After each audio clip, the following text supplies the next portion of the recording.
बिस्मिल्लाहिर्रहमानिर्रहीम। अस्सलाम वालेकुम। मैं हूं मोहम्मद उमर असलम और आप देख रहे हैं पाकिस्तान टेलीविज़न न्यूज़ पर प्रोग्राम जायज़ा। आज के प्रोग्राम में मौजूदा सियासी सूरत हाल पर बात करेंगे, जबकि सबसे पहली स्टोरी आज हमारी होगी। वज़ीर आज़म मियाँ मोहम्मद शहबाज शरीफ ने कहा है कि आज़ाद जम्मू कश्मीर गिलगित बल्तिस्तान की तरक्की के लिए तमाम वसाइल बरोकार लाए जाएँ।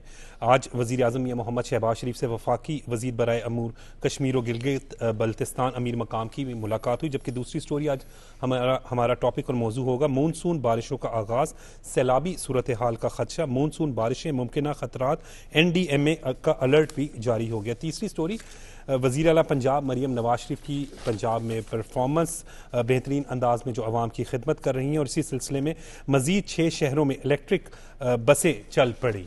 इन टॉपिक्स पर गुफ्तगू के लिए स्टूडियो में मौजूद मेहमानों से आपका तारुफ करवा दें।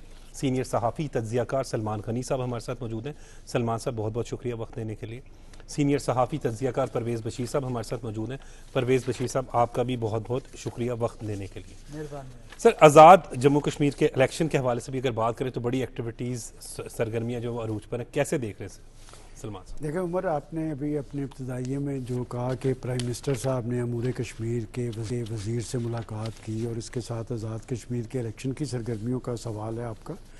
ये गिलगित बल्तिस्तान और आज़ाद कश्मीर ये बराह रास्त चूँकि मरकज़ को इन्हें मुमकिना मावनत देनी पड़ती है, मदद देनी पड़ती है, और गिलगित बल्तिस्तान का इलेक्शन हो गया है। 27 जुलाई को आज़ाद कश्मीर में इलेक्शन होना जा रहा है।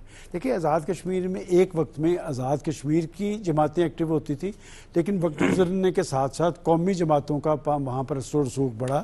अब पाकिस्तान की कौमी जमातें जो हैं वो आज़ाद कश्मीर के अंदर भी इलेक्शन लड़ती नज़र आ रही हैं। ये होती हैं 53 नशिस्तें। इसमें 12 नशिस्तें होती हैं महाजरीन की, 33 नशिस्तें वहाँ पर मुकामी सतह पे इलेक्शन होता है, 12 का महाजर सीटों पे होता है, 8 इसमें खसूसी नशिस्तें होती हैं। इसमें से 5 ख़वातीन की हैं, 1 टेक्नोक्रेट की है, 1 आलम दीन की है, और 1 सीट जो होती है वो ओवरसीज़ कश्मीरी जो है ये उनके लिए मुख्तस होती है। देखिए, जो वक्त आगे की तरफ गुजर रहा है वहाँ पर इंतखाबी माहौल तारी हो रहा है, और वहाँ के जो इशूज़ हैं, देखें जब आपके पास मुंतखब असम्बलीज़ मौजूद हों तो कोई भी इशू किसी भी जगह का हो तो उन असम्बलीज़ के अंदर, उन मुंतखब असम्बलीज़ के अंदर वो इशू सामने आने चाहिए, ताकि वहाँ पर जो आवाम के मुंतखब नुमाइंदे हैं उन इशूज़ का हल पेश कर सकें। अब वहाँ पर पीपल्स पार्टी भी एक्टिव है, पाकिस्तान मुस्लिम लीग नून है, और जमातें हैं, JUI ने पीपल्स पार्टी के साथ इत्तेहाद किया है। ये सेम गिलगित बल्तिस्तान वाली सूरत हाल है, और गिलगित बल्तिस्तान और अब कश्मीर के इंतखाबात, गिलगित बल्तिस्तान को माजी में इतनी अहमियत नहीं थी मिली, लेकिन पोलिटिकल पार्टीज़ के एक्टिव होने की वजह से उन इलेक्शन की भी एक अहमियत है। अब कश्मीर के अंदर जो सूरत हाल तारी है, इसमें मैं समझता हूँ कि हर आने वाले दिन के अंदर आपको नज़र आएगा कि वहाँ पर जो इंतखाबी सरगर्मियाँ हैं वो वसी होंगी, और मैं समझता हूँ कि कश्मीर के अवाम का फ़र्ज़ ये है कि वो अपने इशूज़ के हल के हवाले से पोलिटिकल पार्टीज़ को तरजीह दें, और पोलिटिकल पार्टीज़ और पोलिटिकल लीडरशिप जो होती है वो मसाइल का सियासी हल निकालने की कोशिश करती है। एक बात मैं आपको बताता चलूँ कि लास्ट इलेक्शन जो हुए थे वो PTI के दौर में हुए थे। वहाँ पर स्टेबल हुकूमत नहीं बनी कि पिछले असम्बली जो वजूद में आई, 4 प्राइम मिनिस्टर वहाँ पर रहे हैं। पहला प्राइम मिनिस्टर आपको याद होगा कि अब्दुल क़य्यूम नियाज़ी साहब थे PTI के, फिर बने तनवीर अल-अयाज साहब, उसके बाद अनवारुल हक चौधरी साहब, और आजकल जो हैं फैसल राठौर साहब। और गिलगित बल्तिस्तान और आज़ाद कश्मीर में हमेशा वही लोग बरस इक़्तिदार आते हैं जिनके मरकज़ के साथ, वफाक के साथ या इस्लामाबाद के साथ अच्छे तल्लुकात हों। लिहाजा इंतखाबी नताइज के बारे में तो हम कुछ नहीं कह सकते, लेकिन गिलगित बल्तिस्तान की तरह जो भी आज़ाद कश्मीर के अंदर हुकूमत बनेगी वो इस्लामाबाद की दोस्त हुकूमत हो। बिल्कुल ठीक। अच्छा परवेज़ बशीर साहब, हम देख रहे हैं काफ़ी एक्टिविटीज़ इंतखाबात के हवाले से, क्योंकि सियासी सरगर्मियाँ होती हैं और उसका एक अपना ही एक मुनफरिद एटमॉस्फेयर होता है, तो वो हमें वहाँ पर दिखाई दे रहा है। देखिए, आपने आज़ाद कश्मीर से पहले गिलगित बल्तिस्तान की बात की। मैं पिछले दिनों वहीं पे था, तो वहाँ के मैंने देखा मंज़र, इसलिए कि इलेक्शन अभी होके हटे हैं, तो वहाँ पर जो नज़र आया मुझे वो पीपल्स पार्टी और मुस्लिम लीग के झंडे बहुत ज़्यादा अभी भी लगे हुए हैं वहाँ पर। आपको मालूम है कि ये दोनों जगह ऐसी हैं जिनका जो फंडिंग है वो मरकज़ के ज़िम्मे है, मरकज़ ज़्यादा से ज़्यादा उसको फराहम, और उन्होंने अब जो है फंड्स में इजाफा भी कर दिया है। तो जो आज़ाद कश्मीर की जो सूरत हाल है वो इसमें मुझे ऐसा लगता है कि वो देखेंगे कि तामीर और तरक्की का, इसलिए कि उनका ज़्यादा ताल्लुक इस बात से है, इसलिए कि वो एक अबूरी दौर से गुज़र रहे हैं। अभी जो एक तनाज़ा है वो हल होना है अक़वाम मुत्तहिदा की करारदादों के तहत जी। तो वहाँ पर एक मसला पैदा हुआ है उमर साहब, आपको मालूम है जी। वो जॉइंट एक्शन कमेटी जो है उसने एक इशू, लेकिन कलअदम एक्शन कमेटी की तमाम साजिशें नाकाम हो गई। मैं कहता हूँ कि ये तो बिल्कुल, पहले तो हम लोग कहते थे कि जी ये इनके मुतालबात पे गौर किया जाए, लेकिन इन्होंने जो रवैया इख्तियार किया उमर साहब जी। ये बड़ा अजीब व गरीब था, और उनके ऊपर फिर इल्ज़ामात भी लगे, और उसके बाद फिर जो खबरें आई हैं कि उन इल्ज़ामात में कुछ सदाकत भी मौजूद है। जब से मार्का हक हुआ है और उसमें भारत को शिकस्त फाश हुई, इबरतनाक शिकस्त कह लें या शिकस्त फाश कह लें, तो उसके बाद उन्होंने और तरकीबें हरबे इस्तेमाल करना शुरू कर दिए। एक तो वो मुतहरक ज़्यादा हो गए बलूचिस्तान में, और अफ़गानिस्तान को उन्होंने फुल फंडिंग शुरू कर दी, खैबर पख्तूनख्वा को भी उन्होंने शामिल किया।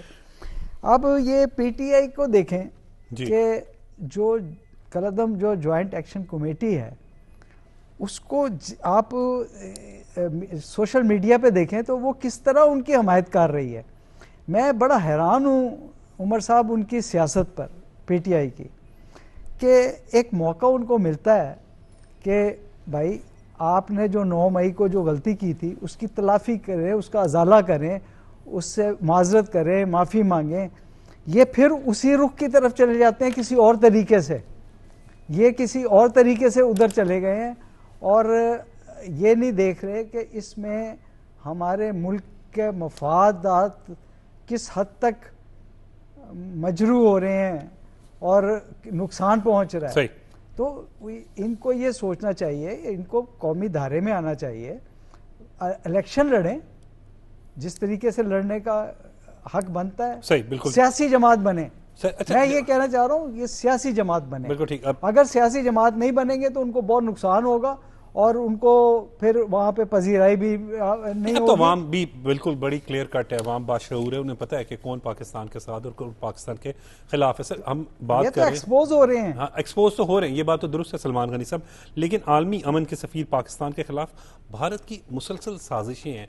वो जो हम बात कर रहे हैं कि जो भारत को इबरतनाक शिकस्त हुई मार्का हक में, फिर पाकिस्तान को आलमी सतह पर खसूसन ईरान अमरीका जंग रुकवाने में जो पाकिस्तान का एक मिसाली तारीखी किरदार है, वो भी जो है वो उनसे बर्दाश्त नहीं हो रहा। देखिए उमर, मैं आपको आज कुछ अखबारात में एक खबर लगी है कि कोई 117 के करीब दानश्वर, साबिक जनरल्स, सियासतदान, सफारतकार, उन्होंने एक मकतूब भिजवाया है मोदी साहब को भी और पाकिस्तान के प्राइम मिनिस्टर शहबाज शरीफ साहब को भी। वो जिन इशूज़ की बुनियाद पर तल्लुकात कार की बहाली का कहते हैं, पाकिस्तान और हिंदुस्तान के दरमियान बुनियादी इशू तो कश्मीर का इशू है, पानी का इशू है, और जब तक आप ये तनाज़ात हल नहीं करेंगे मामला आगे की तरफ नहीं बढ़ सकते। मेरा ख्याल है इस पर प्राइम मिनिस्टर साहब का स्टांस बड़ी जल्दी आएगा, चूँकि ये दोनों तरफ के लोग जो हैं बड़े असर रसूख के अमल लोग हैं, और वो पुरअमन लोग हैं, वो चाहते हैं कि कोई पुरअमन हल है। सर पाकिस्तान में तो पुरअमन मुल्क है ना, पाकिस्तान में भी तो दुनिया में कश्मीर की बात आपने की है और जॉइंट एक्शन कमेटी की बात की है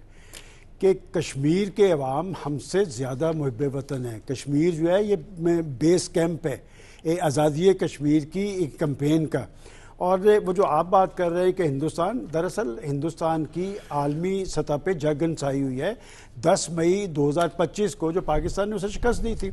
इससे पहले वो पाकिस्तान को दहशत गर्दी के साथ लिंक करता था और उसको आलमी सतह पे पजीराई हासिल थी, लेकिन 10 मई को जब पाकिस्तान ने उनको शिकस्त फाश दी, दुनिया को ये समझ लग गई कि पाकिस्तान नाकाबिल तस्खीर है। और उसमें भी पाकिस्तान का पॉजिटिव रोल ये था कि जब पाकिस्तान पर इल्ज़ाम तराशी इन्होंने पहलगाम वाक़े की तो पाकिस्तान ने कोई रद्द-ए-अमल देने की बजाय एक हकीकत पसंदाना तर्ज-ए-अमल अख्तियार किया और उन्होंने कहा कि इसको टेस्ट केस बनाएं। बिल्कुल, प्राइम मिनिस्टर साहब ने कहा कि किसी मुल्क से भी आप तहकीकात करवाएं। जनरल आसिम मुनीर साहब ने भी और शहबाज शरीफ साहब ने भी एक कौमी सलामती कमेटी का इजलास हुआ है, मुझे अच्छी तरह याद है कि 23 तारीख को ये इजलास हुआ, एक एलामिया जारी हुआ और दुनिया को समझ आ गई कि पाकिस्तान तो खुद कह रहा है इसको तहकीकात करवाएं। आज तक उन्होंने पहलगाम वाक़े की तहकीकात नहीं करवाई, इसलिए नहीं करवाई कि उन्हें तो पता है कि उन्होंने ये सारा ड्रामा किस लिए किया था। मैं समझता हूँ कि पाकिस्तान के हर प्राइम मिनिस्टर ने, नवाज शरीफ साहब हों, बेनज़ीर भुट्टो साहब हों, जुल्फ़िकार अली भुट्टो हों, शहबाज शरीफ साहब हों, इमरान खान साहब हों, सब जब हलफ उठाते हैं तो उनकी जो पहली स्पीच होती है उसमें वो कहते हैं कि हम अपने हमसाया ममालिक से अच्छे तल्लुकात चाहते हैं और ख़ास तौर पर इंडिया का जिक्र करते हैं।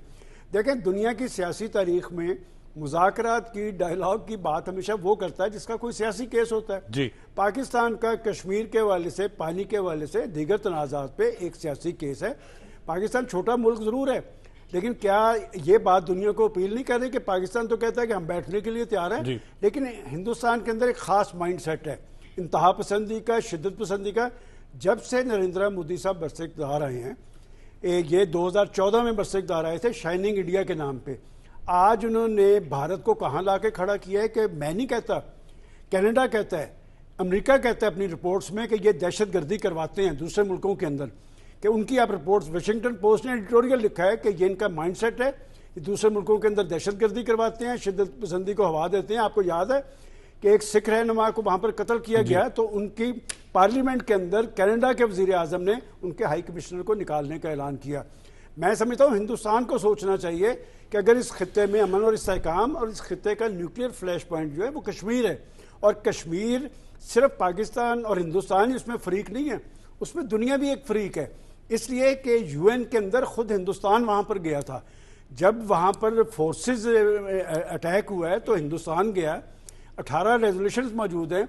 आप देखें कि आज दुनिया के अंदर फ़लस्तीन और कश्मीर कि आप सूडान में, आप एरिट्रिया में, आप मशरक़ी तैमूर में रेजोल्यूशंस पे अमल दरामद करते हैं कि वहाँ के अवाम को अपने मुस्तकबिल के तयन का हक दिया जाए, तो कश्मीर और फ़लस्तीनियों को क्यों नहीं मिलता है? मैं समझता हूँ, मैं खुद ज़ाती तौर पे ये समझता हूँ कि हिंदुस्तान हमारा हमसाया मुल्क है, अच्छे तल्लुकात होने चाहिए, लेकिन अच्छे तल्लुकात बुनियादी तनाज़ात के हल के साथ मशरूत हैं। और पाकिस्तान वो मुल्क है जो जिम्मेदारी का मुजाहरा करता है। पाकिस्तान का प्राइम मिनिस्टर, आप देखें शहबाज शरीफ साहब जब फ़लस्तीन का इशू उठा रहे थे, साथ ये भी कहते थे कि हम भारत के साथ अच्छे तल्लुकात चाहते हैं, लेकिन अच्छे तल्लुकात तनाज़ात के हल के साथ मशरूत हैं। मैं समझता हूँ कि बड़ी अच्छी बात है कि जो 117 लोगों ने एक लेटर लिखा है प्राइम मिनिस्टर मोदी को और प्राइम मिनिस्टर शहबाज शरीफ साहब को। प्राइम मिनिस्टर शहबाज शरीफ साहब का जवाब आ जाएगा कि पाकिस्तान तो मुज़ाकरात का खां है, लेकिन मुज़ाकरात ख्वाहिशात के साथ नहीं होते, जो तनाज़ात के साथ, तनाज़ात के हल के साथ मशरूत होते हैं। हमारा और हिंदुस्तान के दरमियान बुनियादी तनाज़ा जो है वो कश्मीर के इशू पे है, पानी के इशू पे है।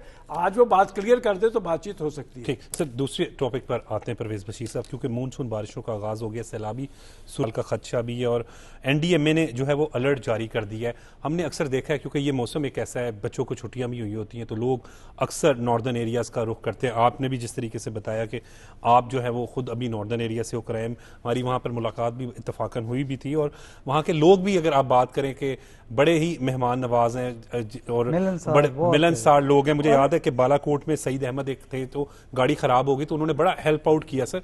तो और वहाँ पे कहीं पे भी चले जाएं आप, चाहे वो नारान में हो, बालाकोट हो, आगे गिलगित स्कर्दू तक भी पाकिस्तानी वैसे ही बड़े मिलनसार और मोहब्बत करने वाले मिलनसार लोग हैं।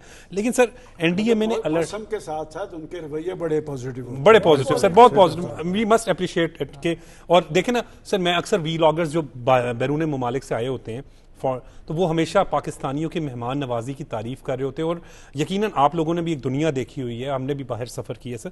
पाकिस्तान बहुत खूबसूरत मुल्क है, लेकिन सर जब यहाँ पर हम इन इलाकों की तरफ रुख करते हैं तो हमें बड़ा ही एहतियात भी साथ रखनी चाहिए, क्योंकि मौसम को देखना चाहिए। मानसून बारिशों का आगाज़ हो गया, NDMA ने अलर्ट जारी कर दिए हैं, तो ये चीज़ें भी देखनी चाहिए। और जो लोग ट्रैवल कर रहे होते हैं उन्हें ये मस्ट श्योर रखना चाहिए कि एक तो अपनी गाड़ी के टायर वगैरह, हवा सारी, और गाड़ी की कंडीशन, और उसके साथ साथ बारिशें तो नहीं है, कहीं लैंडस्लाइडिंग का सबसे अहम चीज़ का नाम नहीं है ब्रेक्स जो हैं, ब्रेक्स देखें आपने, मैं वहाँ से थोड़ा सा अगर कहें तो इंडस वाटर ट्रीटी जो है ना जी, उसमें थोड़ा सा मैं 2-4 जुमले कह देता हूँ कि ये जो लेटर है इसमें इंडस वाटर ट्रीटी का भी जिक्र है, और वो जो फ़िज़ाई रास्ता जो बंद है, जो पहले उन्होंने किया था, फिर हमने जवाबन बंद किया, और उनको उसमें बड़ी तकलीफ़ का सामना है, नुकसान भी बहुत हो रहा है उनका। और वो जो एयरलाइंस के जो मालकान हैं वो उनके ऊपर ज़ोर भी बहुत दे रहे हैं कि इस मसले का हल निकालें। तो बहरहाल तो ये पाकिस्तान ने जो सालिसी का किरदार किया उमर साहब, इससे भी ये ज़ाहिर होता है कि पाकिस्तान जो है वो मज़ाकरात मफाहमत के हक़ में जो है वो रहा है और उसने दुनिया पे साबित किया है। इतनी बड़ी मतलब अमेरिका इतनी बड़ी ताकत और ईरान जिसका तनाज़ा जो है 79 से चल रहा था, उसको एक टेबल पे बिठा दिया। अब आपने बात की है वहाँ की शुमाली इलाका जाओ तो और ये जो मानसून की बारिशों के जो हवाले बात से की है और एनडीए में ने जो और अलर्ट जारी किया। बड़ा इत्तफाक है कि मतलब सदमे वाली बात है कि 2-3 दिन के अंदर जो बारिशें हुई हैं उसमें कुछ नुकसानात भी हुए हैं।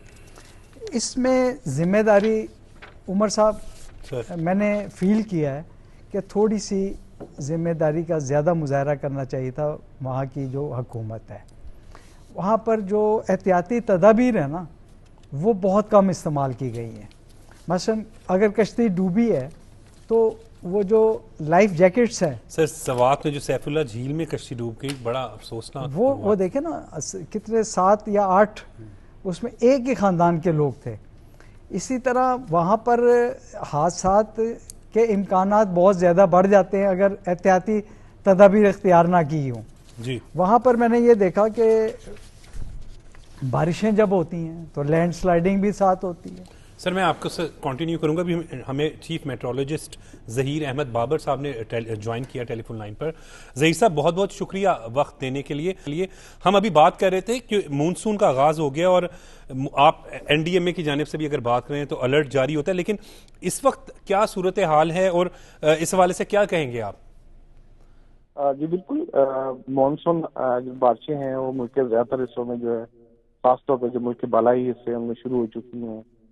जुलाई, अगस्त और मिड सितंबर जो हैं वो हमारे यहाँ मानसून रेनफॉल्स के पीरियड होते हैं और इसके हमारे यहाँ एक्सटेंसिव रेनफॉल्स जो हैं वो होती हैं, खासतौर पे लाहौर, गुजरांवाला, सियालकोट, इसी तरह साउथ ईस्टर्न सिंध है, तमीम, ठट्ठा, थलपारकर, इन तमाम इलाकों में जो है मानसून की बारिशों का सिलसिला जो है वो अब शुरू हो गया है और बारिशें जो है इन इलाकों में गाहे बगाहे जो है वो होंगी। सही सर, कितने रोज तक, कितने दिनों तक बारिशें रहेंगी और क्या तवक्कुआत हैं कि मतलब ये रुकनी कब हैं, क्या सिचुएशन कैसी रहेगी, सैलाबी सूरत हाल? पीडीएमए से आपकी कोऑर्डिनेशन कैसी होती है? महकमा मौसमियात, आपने तो मौसमी हालात बताने होते हैं, बुनियादी तौर पे जो इकदाम करने होते हैं वो पीडीएमए ने करने होते हैं, तो आपकी कोऑर्डिनेशन कैसे होती है? देखिए, ओवरऑल तो जिस तरह के अभी क्या है कि बारिशों का सिलसिला जो शुरू हो गया है और हमारी क्लोज कोऑर्डिनेशन होती है जो डिजास्टर मैनेजमेंट अथॉरिटीज है उनके साथ। हम लोग जो अपनी बारिशों की फोरकास्ट होती है, फ्लड की सूरत हाल होती है, वो रोज बल्कि दिन में कई दफा जो है उनके साथ शेयर कर रहे होते हैं, जो वेदर कंडीशंस जैसे जैसे जो है वो डेवलप हो रही होती हैं। अच्छा ज़हीर साहब, हमने पिछले साल, गुज़िश्ता साल देखा था सैलाब ने बड़े पैमाने पर तबाही मचाई थी। इस दफ़ा कोई खदशा तो नहीं है कि ज़्यादा बड़े पैमाने पर सैलाब आने का खदशा है वो? देखिए, जहाँ पे तक मानसून रेनफॉल का ताल्लुक है, मानसून रेनफॉल्स तो एक तरह से लाइफलाइन भी है।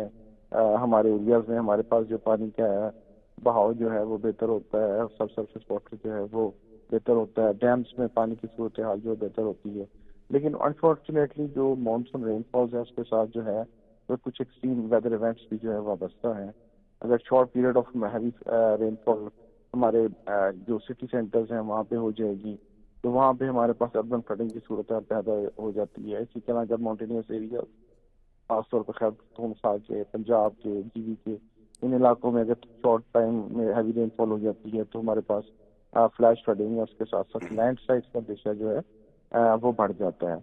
तो ये जो एक्सट्रीम वेदर इवेंट्स हैं मानसून रेनफॉल्स के साथ, बहरहाल उनको जो है वो हम इन पीरियड में खासतौर पर जो जुलाई और अगस्त का जो पीक पीरियड है उसमें हम इग्नोर नहीं कर सकते। ठीक है, बहुत बहुत शुक्रिया ज़हीर साहब हमारे साथ टेलीफोन। काम होता है वो एनडीएमए और पीडीएमए से होता है। अगर सूबाई हुकूमतें इस हवाले से अलर्ट हों तो इंसानी नुकसानात से बचा जा सकता है। आपको याद है पिछले साल भी एक वाकया हुआ था पख्तूनख्वा में अंदर, एक फैमिली जो पूरी डॉक्टर फैमिली थी, छोटे बच्चे, बिल्कुल वो वाकया हुआ। अब ये जो कल वाकया हुआ है, ये हमारे उकाड़ा के लोग थे, इनकी बहरहाल जो मुतअस्सिर आमिर साहब की फैमिली जो है कि बात है कि अगर पीडीएम में और सूबाई हुकूमतें अपनी ज़िम्मेदारी का एहसास करें, इक़दाम तजवीज़ करें, लोगों को बताएं कि जी किन किन इलाकों में क्या क्या ख़तरात हो सकते हैं, तो इन नुकसानात से बचा जा सकता है। लिहाजा महकमा मौसमियात ने तो आपको बताना होता है कि मौसमी सूरत हाल क्या है, और इक़दाम करना जो होता है वो पीडीएम में की सूबाई हुकूमतों की ज़िम्मेदारी है। और अगर सूबाई हुकूमतें मुमकिन इक़दाम करें तो इस सारी सूरत हाल का सद्दबाब हो सकता है। आपने जब जिक्र किया पिछले साल सैलाब से जी, और आप देखें कि उस वक्त की पंजाब, जो आज की पंजाब हुकूमत है, उस हंगामी सूरत हाल के अंदर इन्होंने अपने मिनिस्टर्स को वहाँ भेज दिया था फील्ड के अंदर। और जब फील्ड के अंदर आपके मुंतखब नुमाइंदे मौजूद हों, हुकूमत वहाँ पर मौजूद हो, तो फिर ना सिर्फ सूरत हाल का सद्दबाब होता है, बल्कि लोग जो मुतासरीन होते हैं आप उनकी मुमकिन मदद कर सकते हैं। मैं समझता हूँ कि NDMA के इंतजाम अपनी जगह पे, इसमें भी जो सूबाई हुकूमतें और ख़ास तौर पर PDM में इसका रोल है वो बड़ा इंपॉर्टेंट। बिल्कुल ठीक है। परवेज़ बशीर साहब आप बात इसमें ये देखें, एक वाकया जो है कल अफसोसनाक वाकया हुआ है, जिसमें परसों ये बच्चे जो हैं, तो उसके बाद जो सूबाई हुकूमत है, जो मरियम, आज एक वाकया लाहौर में हुआ, आज भी हुआ है जिसमें 2 बच्चे, देखें कल उन्होंने सर्वे करने का जो है वो अहकाम जारी किए थे। मतलब इस किस्म के स्टेप्स जो है ना वो लेने चाहिए फौरी तौर पे, और मरियम नवाज शरीफ साहिबा ने ये एक्शन लिया। लेकिन देखें बदकिस्मती के अभी सर्वे शुरू हुआ था, आज एक और वाकया पेश आ गया। तो ये बात अच्छी की है कि देखें कुछ तो जिम्मेदारी हुकूमत पे और फिर नेशनल डिज़ास्टर मैनेजमेंट उन लोगों पे आती है कि वो अच्छा इस वक्त इश्तिहारी मुहिम के ज़रिए लोगों को समझाया जाए कि एहतियाती तदाबीर क्या करनी है। सही, देखिए करंट लगने से भी बेशुमार लोग मरते हैं, और दीगर मानसून के मौसम में हमने मानसून की बारिशों में देखा है अक्सर कि हादसात हो जाते हैं। तो हमें देखें, एक तो जितनी भी एहतियात कर सकते हैं वो करें। अगर हम सैर का कहीं इरादा रखते हैं, जाने का प्लान करते हैं, क्योंकि ऑब्वियसली बच्चों को छुट्टियां होती हैं, तो इन दिनों में ज़्यादा लोग जो है वो रश करते हैं नॉर्दर्न एरियाज़ की तरफ, मरी की तरफ, नथिया गली की तरफ, और ये खुसूसन गिलगित बल्तिस्तान, स्कर्दू की तरफ और ये नारान की तरफ। लेकिन मैं आपको एक और बात जो मैंने फील की है कि मौसम में बड़ी तब्दीली आ रही है। ये जो सर्दी होती थी ना, ये काफ़ी पहले ख़त्म हो जाती थी। अब हम गए हैं तो वहाँ पर जो है ना माइनस में ऐसे इलाके गए मिले हैं जो माइनस में हैं। अब इसके कुछ फ़वाइद भी हैं और नुकसानात भी हैं। अब हमें उस फ़वाइद को हासिल करना है। देखें अभी जो ग्लेशियर है ना उमर साहब अब पिघलना शुरू हुए हैं जी। अच्छा, वो जो वहाँ पे जगह जगह पर पानी जो है ना बेपनाह पानी पाया जा रहा है, वो कुछ ज़ाया भी हो रहा है, यानी ज़्यादातर तो ज़ाया हो रहा है। इसको कंट्रोल करने के लिए, इसके प्लानिंग करने के लिए भी आपको कुछ करना पड़ेगा। सर, तीसरा आज का हमारा जो टॉपिक था कि पंजाब के लिए खुशखबरी है सर, मजीद 6 शहरों में इलेक्ट्रिक बसें चल पड़ी। और सर जब हम इलेक्ट्रिक बसों की बात करते हैं तो मुझे याद है मैं मियाँ वाली मुख्तलिफ शहरों में प्रोग्राम करने के सिलसिले में जाता रहा हूँ, तो मियाँ वाली के हवाले से PTI बड़ा दावा रखती रही कि ये हमारा बड़ा जो है वो यहाँ पर वोट बैंक मौजूद है। लेकिन मुझे बड़े वहाँ पर PTI के खुद वोटर्स और सपोर्टर्स दोनों की मैं बात कर रहा हूँ, उन्होंने कहा कि मरियम नवाज शरीफ साहिबा ने जो ये काम वहाँ पर इलेक्ट्रिक बस वाला कर दी है, ये एक तारीखी इक़दाम है। इसमें सर एक बात के एक बैंक में शायद जॉब करता था या किसी फैक्ट्री में, वो बता रहा था मुझे शख्स कि पढ़ा लिखा बड़ा अच्छा नौजवान कि 18,000 रुपये मेरा ट्रांसपोर्ट पे खर्चा लगता था और अब मेरा 1,200 रुपये लग रहा है। इतना फ़र्क आया जो हम जब मगरिब की तरफ देखते हैं ना, तो वो लोग अपने अवाम को फैसिलिटेट करते हैं। और अब पंजाब के अंदर जो ट्रांसपोर्ट सिस्टम में बेहतरी आ रही है, जदीद टेक्नोलॉजी की आमल बसें, इलेक्ट्रिक बसें आई हैं, ये सिर्फ आपको सफरी सहूलतों के लिए नहीं, ये आपकी माहौलियात के अंदर एक ये भी एक बड़ा इम्पोर्टेंट चीज़ है। और ये सिर्फ लाहौर तक महदूद नहीं है, 6 अजला तक पहले हुआ है, 6 अजला तक नए है। और ये आने वाले 3 साल के अंदर जो मेरी इत्तला है, ये 3000 के करीब बसें चलाई जाएंगी। अटक, खुशाब, और मंडी, मैं समझता हूँ बाउदीन, कि जब आप ट्रैफिक की तंजीम कहते हैं ना, किसी कौम का अंदाज़ा लगाना हो तो उसका ट्रैफिक सिस्टम आप देख लें। इसमें कोई शक नहीं कि एक बेहंगम ट्रैफिक थी और गाड़ियों पे लोग अपनी गाड़ियों पे ऑफिस में आते हैं। ये मेट्रो बस का जो मंसूबा था ये इसलिए कामयाब हुआ था, लाहौरियों ने अप्रिशिएट किया था। बल्कि मुझे याद पड़ता है कि जब शहबाज शरीफ साहब ने ये मेट्रो बस का इफ्ताह किया है तो लोग उस वक्त इसको बड़ा उनके मुखालफिन तनकीद का निशाना बना रहे थे। मैंने उस वक्त अपने प्रोग्राम में बैठ के कहा था कि जिस जिस इलाके से मेट्रो बस गुजरेगी वहां से इनको वोट मिलेंगे। बिल्कुल ऐसे तो बात यह कि अगर आप अपने लोगों की, शहरियों की फलाह बहबूद के लिए, उनको फैसिलिटेट करने के लिए इस तरह के इकदाम करेंगे, इससे सियासत भी मजबूत होगी, जमहूरियत भी मजबूत होगी और यह सिलसिला जो है और दराज करना चाहिए। मेरा ख्याल आज उन्होंने 6 अजला में चलाई हैं, अगले 3 साल के अंदर वो 3000 बसें चलाना चाहते हैं और एक बस में तकरीबन आप देखें कि 60-70 रश इतना होता है, ये हाफजाबाद, खानेवाल। और अगर लोगों को इस तरह की आप फैसिलिटीज देंगे, इससे ट्रैफिक का सिस्टम भी आपका बेहतर होगा। अच्छा, इसे एक तो ट्रैफिक का सिस्टम भी बेहतर होगा। एक मेरे बड़े बहुत मोहतरम सीनियर सहाफ़ी हैं, दोस्त हैं, आप भी जानते हैं, तो वो ये कहते हैं कि ग्रीन टाउन से वो अपने दफ्तर आते हैं और सलमान गनी साहब के साहब का दफ्तर, यानी आप समझ जाए कि उस रोड पर, कहते हैं मैं घर के सामने से बस में चढ़, ठीक है, बस से घर के 20 रुपए में, हाँ वो कहते हैं 20 रुपए में एयर कंडीशन बस, एयर कंडीशन सफर, कह रहे 2000 रुपए का सफर मेरा 40 रुपए पे आ गया है।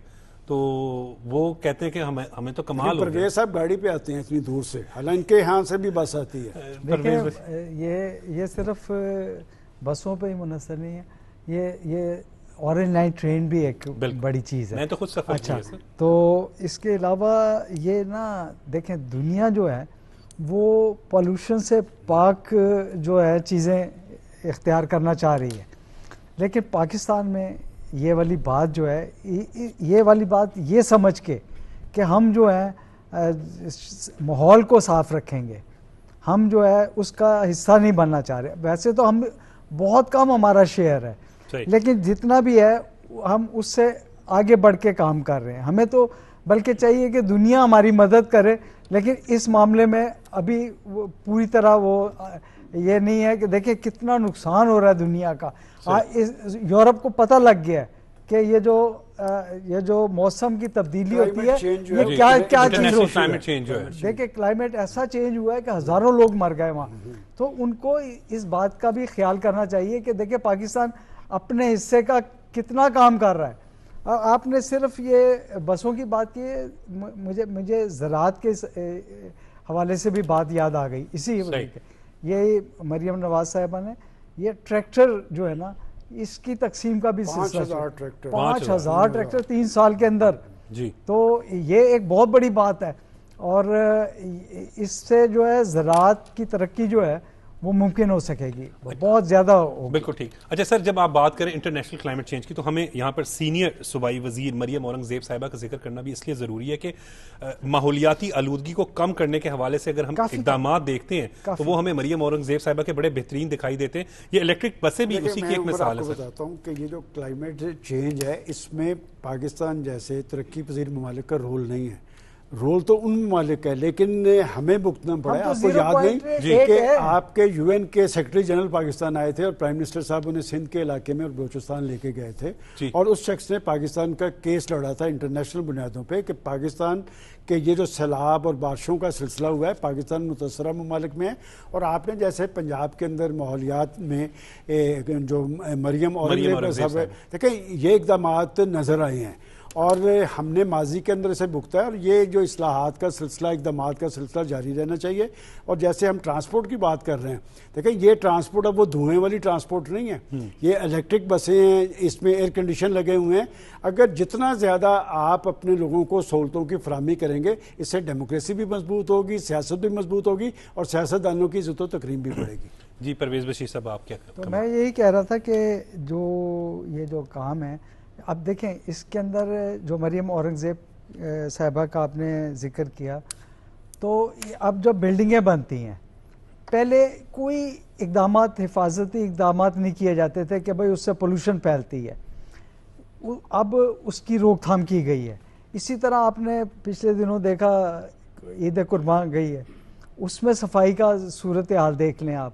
इस तरह और बहुत सारी चीज़ें हैं जिसके अंदर, जिसको कहते हैं कि इनकलाबी इक़दाम किए गए हैं और बहुत लोगों के जो अच्छा सर, ट्रांसपोर्ट की बात जब हम कर रहे हैं तो मुझे याद है जिस तरह अभी सलमान गनी साहब जिक्र कर रहे थे कि मेट्रो बस जो है जहाँ जहाँ से गुजरेगी वहाँ पर इनका वोट बैंक जो है वो मुस्लिम लीग नून का मजबूत हुआ और लोगों ने वोट दिए।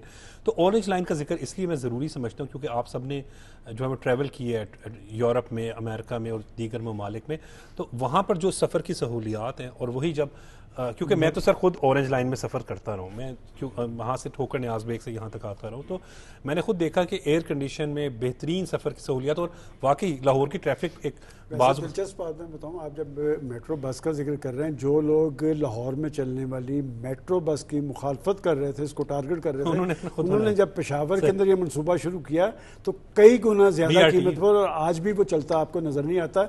मैं समझता हूँ देखिए बुनियादी बात यह है कि डेमोक्रेसी के अंदर जो हुकूमतें होती हैं, जो इलेक्टेड हुकूमतें होती हैं, उनका बुनियादी काम होता है कि वो लोगों को फैसिलिटेट करें, उनको सहूलतों की फराहमी हो। और आपकी 18th अमेंडमेंट के बाद जहाँ पर सूबों को वसाइल बेबहा दिए गए हैं, वहाँ अख्तियारात भी दिए गए हैं, तो मुकाबला सूबों के दरमियान इस बात पर सियासत नहीं होना चाहिए, कारकर्दगी की बुनियाद पर होना चाहिए। और ये मैं आपको एक बात बताऊँ कि हमेशा बताता और दिखाता वो है जिसने कुछ किया होता है, जिसके पास कुछ प्लस होते हैं। सिर्फ नारों से किसी की सियासत नहीं चल सकती। मैं समझता हूं कि जमहूरियत की मजबूती के लिए जवाबदेही का अमल भी होना चाहिए और लोगों को फैसिलिटेट करना चाहिए। अच्छा, ये बिल्कुल बात दुरुस्त है, जमहूरियत के लिए जहां जवाबदेही का अमल होना चाहिए वहीं पर कारकर्दगी की भी बुनियाद पर बात करनी चाहिए। अगर आपने तालीम के शोबे में अगर किसी शख्स ने तलबा को, नौजवानों को जो है वो पेट्रोल बम बनाना सिखाए हैं तो उस पार्टी का भी एहतसाब होना चाहिए। और अगर किसी जमात ने या किसी पार्टी ने उन्हीं नौजवान और तलबा को लैपटॉप दिए हैं तो फर्क तो बड़ा वाज़ेह है ना कि कौन दानिश स्कूल दिए हैं, वज़ाइफ दिए हैं, तो वो अलहदा कैटेगरी में रखना चाहिए। ये देखें, ये लोगों की भी एक ट्रेनिंग की ज़रूरत है। और मेरा ख्याल है कि कुछ रुझान और जो रवैया है वो तब्दील हुआ है और ये देखा गया है कि भाई कौन काम कर रहा है। इसलिए तो वो बार बार जो है साजिशों का जिक्र करते हैं, साजिश करते हैं और इसके अलावा और कुछ नहीं करते। ये लोग जो हैं ये हमेशा इन्होंने कोई कारकर्दगी दिखाई है। और सर देखें ना, हम ये बात ठीक है, पंजाब में अगर हमें काम दिखाई दे रहा है मरियम नवाज साहिबा का, तो केपीके में तो एक मुसलसल 13-14 साल से गवर्नमेंट है उनकी, क्यों वहां पे वो डिलीवर नहीं कर पाते? मरियम नवाज साहिबा को तो 2-2.5 साल में तो वो परफॉर्म है। आप उस सूबे के अवाम को है, मैं इसीलिए कह रहा हूँ कि सूबाई हुकूमतों के पास वसाइल भी ज़्यादा हैं, इख्तियारात भी ज़्यादा हैं। और अगर आप ये समझें कि आप नारेबाजी के जरिए, इल्ज़ाम तराशी के जरिए आप अपनी मकबूलियत के जरिए, तो इस तरह नहीं चलेगा, ज़्यादा देर नहीं चलता। देखिए आज नहीं चला, जो कुछ चला भी नहीं सर, चला भी नहीं सलमान साहब। देखिए पंजाब के अंदर नून लीग को पज़ीराई सिर्फ इसलिए हासिल हुई है कि यहाँ पर मुझे याद पड़ता है हम नवाज शरीफ साहब शहबाज साहब को भी देखते रहे कि मुकाबला आपस में एक दूसरे की कारकर्दगी से है। और मैं इसीलिए हमेशा कहता हूं कि इस्लामाबाद का रास्ता लाहौर से होकर जाता है। लाहौर के अंदर अगर आपने डिलीवर किया होगा तो फिर इस्लामाबाद और पूरे पंजाब। अच्छा सर, एक मिनट, इसमें एक बड़ा इंपॉर्टेंट पॉइंट है कि ये सिर्फ लाहौर में काम नहीं हो रहा, अटक, खुशाब, मंडी बाउद्दीन, हाफजाबाद, और मैंने खुद सर कवर किया वुमेन वर्चुअल पुलिस स्टेशन। सबसे अहम टॉपिक मैं समझता हूँ कि खवातीन के हवाले से, तो राजनपुर से कोट अद्दू से सर मैं उन इलाकों में गया भी हूँ बतौर रिपोर्टर, वहाँ पर मैंने कवरेजेस की हुई हैं। तो आप वहाँ पर देखें कि अब वहाँ की खवातीन अगर मरियम नवाज शरीफ के इस प्रोजेक्ट से एडवांटेज हासिल कर रही हैं कि उन्हें पता है कि खातून की हुकूमत और वो हमें तहफ़्फ़ुज़ फराम कर रही है, तो ऐसा केपीके में क्यों नहीं हुआ सर? देखिए बात ये कि मैंने इसीलिए कहा ना कि जब आपके जहन पे एक एहसास ज़िम्मेदारी हो और जवाबदेही का अमल आपके दिल में हो तो फिर आप डिलीवर करते नजर आते हैं। और कारकर्दगी की बुनियाद पर हुकूमतों को पज़ीराई मिलती है, सियासी क़यादतों को। बहुत बहुत शुक्रिया सलमान। एक बात और मैं कह दूं कि आजकल जो मैं मुख्तलिफ जगहों पर गया हूँ और जगह भी जाता रहता हूँ, तो मरियम नवाज शरीफ साहिबा का बहुत जिक्र होता है और ख़ास तौर पे जो पंजाब का जो कारकर्दगी के हवाले से मवाजना होता है। बिल्कुल, तो ये मवाजना कोई बुरी बात नहीं है, अच्छी बात है। ये तो इसमें तो यही तो मैं पंजाब की तरह बन के दिखाओ। बिल्कुल ठीक, बहुत बहुत शुक्रिया। मेरा इख्तिताम भी इसी बात पर है। बहुत बहुत शुक्रिया सलमान गनी साहब और परवेज बशीर साहब के। कारकर्दगी की बुनियाद पर ही जो है वो परफॉर्मेंस की बुनियाद पर ही वोट मिलते हैं और लोग भी जो है वो जज करते हैं। मेरा बड़ा क्लियर है पॉइंट ऑफ व्यू है कि जिस जमात ने नौजवानों को पेट्रोल बम बनाना सिखाए अवाम जानती है, और जिस जमात ने, मुझे याद है शहबाज शरीफ साहब ने तलबा को जो है वो उस आज से 10-12 साल कबल जो है वो लैपटॉप दिए, तो अवाम वो भी जानती है और फिर इसी बुनियाद पर वोट भी मिलते हैं। बहुत शुक्रिया। आज के लिए मुझे इजाज़त दें और देखते रहें पाकिस्तान टेलीविज़न न्यूज़।